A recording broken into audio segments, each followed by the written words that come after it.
গোপালগঞ্জে কোরবানির হাট কাঁপাতে আসছে ফ্রিজিয়ান ও শাহিওয়াল জাতের 4টি গরু। নাম কালো পাহাড়, লালু, পাগলা 1 ও পাগলা 2। দাম হাঁকা হচ্ছে 4.5 থেকে 5 লাখের মধ্যে।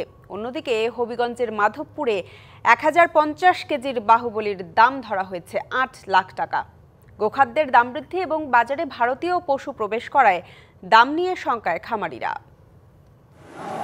গোপালগঞ্জ সদরের সোনাকুর গ্রামের খামারি রাধেশ্যাম পোদ্দার প্রতি বছরের মতো এবছরও কোরবানির ঈদে ফ্রিজিয়ান ও শাহিওয়াল জাতের 4টি গরু লালন পালন করছেন। দেশীয় খাবার খাওয়ানো গরুগুলোর নাম রাখা হয়েছে কালো পাহাড়, লালু, পাগলা 1 ও পাগলা 2। এক একটির ওজন 550 থেকে 750 কেজি।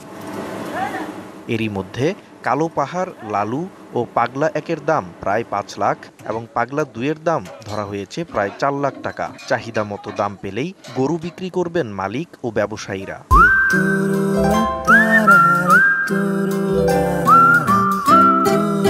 কাস্টমার আসবে, দেখবে, এরপরে কাস্টমারের সাথে সাক্ষাতে কথা বলে একটা ফিক্সড হবে। প্রতিদিনই মানুষ আসতেছে, দেখতেছে, দরদাম করতেছে।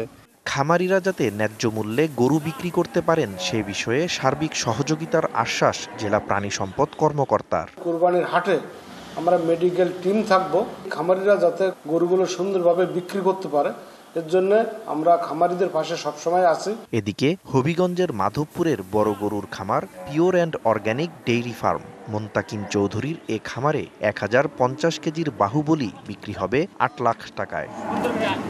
তবে গোখাদ্যের দাম বৃদ্ধি এবং বাজারে ভারতীয় পশু প্রবেশ করায় গরুর দাম নিয়ে শঙ্কায় খামারিরা। আমাদের দেশের যে গরু আছে এই গরুই মাংস চাহিদা পূরণ করতে সক্ষম হবে। যদি ভারত থেকে কোনো ধরনের কোনো গরু আমদানি না হয়, আমরা খামারিরা যারা আছি আমরা একটা ভালো রেজাল্ট পাবো। ভারত থেকে গরু আমদানি না হলে ভালো দাম পাওয়া যাবে জানালেন জেলা প্রাণী সম্পদ কর্মকর্তা। বাল্লা যে আছে স্থলবন্দর আছে, এটা সীমানা খুবই নিকটে।